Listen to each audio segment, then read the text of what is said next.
How's it going? My name is Ellis, spelled E-L-L-I-S, and today we're going to talk about a little about stress and ways to alleviate it.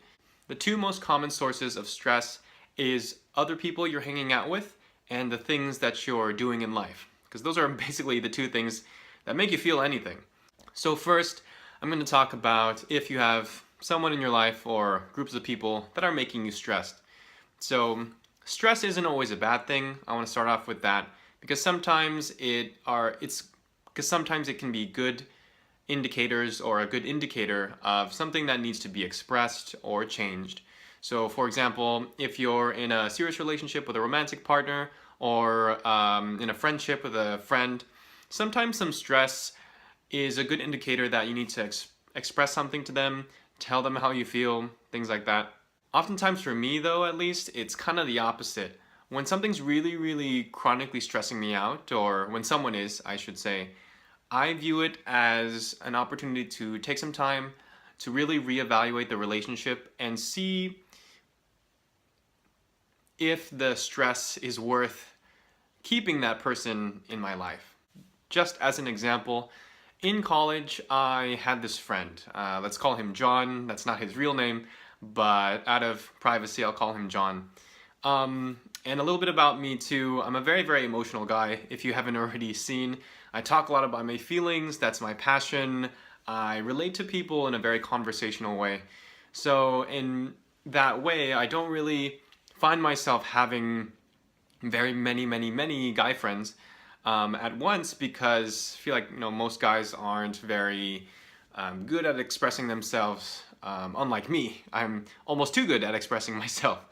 So when I come to find a good friend, a good guy friend, I really value that friendship, and I keep that relationship alive as much as possible. And the thing though in the past is that how I would do that is in a very possessive type way. So back to the story, my friend John, I met him in college, my first year of college, and it was really cool. We clicked instantly, and we were able to talk about girls with each other. We were able to talk about life, as I'm always looking to talk about the deeper things in life, unlike a lot of other people. So I was really able to relate with him. So as the years went by, our friendship grew, but at some point, naturally, John is a very social guy, and he starts hanging out with other people, which he should. And my possessive self before started to get jealous. I don't know why. It was the first time I really felt like that, so it was pretty interesting. So I started to build this invisible resentment towards him that I didn't really understand why that was happening. So the years went by, and then the amount of time that we would spend with each other just started to decrease. And for whatever reason, I took that personally, and I started to get jealous. It got so bad to the point where we were at a party together, and I was a little drunk, to be honest, but when I saw him at the party, I just lashed out. And one thing to know about me too is I'm a very big believer in non-violence.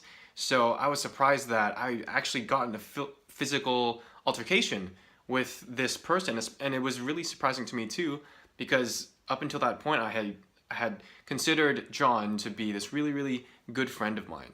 After that physical altercation, it finally hit me. I was like, whoa, I'm in a very, I guess, stressful, maybe kind of toxic relationship. It wasn't necessarily his fault. I believe it was kind of mine.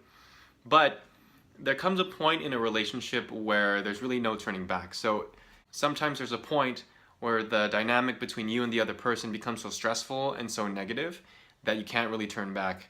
And one of the only solutions is to just take a step back and realize, hey, maybe this type of relationship isn't very beneficial for us. So what I decided to do, I was like, you know what, look, like this stress and this negativity that I associate with this relationship is not really worth it.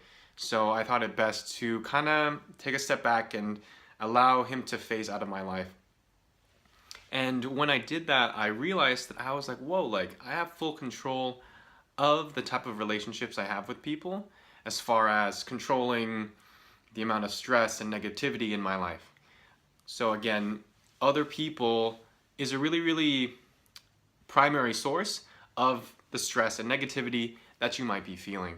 So sometimes, again, like in my example, it might come to a point where you realize that it doesn't really make sense for the benefit of you and the other person to not have a friendship or relationship or whatever. But other times, you use stress as a indicator to work things out and make the relationship better. An example of that from my life is in my romantic life. So my loving girlfriend that I love so much right now. Of course, in any relationship, it's very stressful sometimes, and there's miscommunications that happen. And like I said, stress isn't always bad. It's often also an indicator of just of you needing to express something. So anytime that I feel a little stressed out, a little negativity, it usually means that I feel like maybe she's not communicating something to me or I'm not communicating something to her. So one thing that I love that we do is have open communication to make sure that we're always having a good relationship and minimizing the stress and negativity with it. So if you're lucky enough to have either a romantic partner or a friend that you can communicate to that you're stressed, then I would definitely consider keeping the relationship. So as you can see, depending on the situation, stress can mean maybe letting go of the relationship, or it can mean work a little bit harder to keep that relationship by communicating and finding ways to work it out and overcome it. The other source of where stress comes from, at least in my belief, is in the things that you do. So take a look at your life and think about the things that you're doing, more so that you're pursuing. Are you pursuing something, whether that be in your career or education path, that at the end of the day, even after all the stress, is something you can honestly say that it's worth it? Asking yourself that question is very, very important, because at the end of the day, if you're not truly enjoying it and if there's really no end goal, if it's not fulfilling, I should say, then maybe it's time to think about pursuing something else. Again, only you will know this, so really take the time to introspect and look within yourself to decide this. If you ask yourself that in your life, again, whether it be school, work, or just hobbies, and you are doing things that really resonates with you and it's fulfilling, if you have hobbies that are really fulfilling and make you happy, then the stress might be telling you, instead of needing to let go of anything, to just learn how to appreciate it a little bit more. All that means is that maybe you're just really not taking the time to stop and smell the flowers of how good your life is. As you can see, how you deal with stress, since stress will inevitably always be there in anything worth pursuing or with anyone that's worth being with, it really comes down to reevaluating your life and seeing whether the people that are in your life and the things that you're doing are still things that resonate with you and is in the direction of where you want to take your life. So stress is an indicator to basically either learn to let go of either people or things, or learn to appreciate the people and things that are already in your life and change your perspective a little bit. Hope that helped a little bit, Didier, and anyone else that struggles with stress. Make sure to leave a like and put a comment in the box below of your thoughts about this video and ideas and topics for any other things that you'd like to hear me talk about. And don't forget to subscribe to my channel as well. Thanks again for watching, and as always, have a great rest of your day.